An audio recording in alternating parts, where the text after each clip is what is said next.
Okay, let's talk about something super important. Choosing the right hairstyle as per your face shape.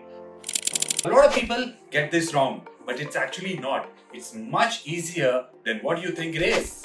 If you have a round face, go for hairstyles that can add height and volume on the top. It will help you cutting that roundness and to balance the overall look. If you're someone who likes the length longer, you can opt for a face framing layers, and if you are more on the experimental side, you can opt for a voluminous pixie haircut or a messy shaggy haircut. For a square shaped face, softer layers or waves work really well. It gives you a very natural and blended look. You can opt for a soft layered bob which can add a lot of movement and softness around your jawline, cutting that sharpness of a square face shape. Got an oval face? Lucky you! Feel free to experiment. Pretty much everything looks nice on you.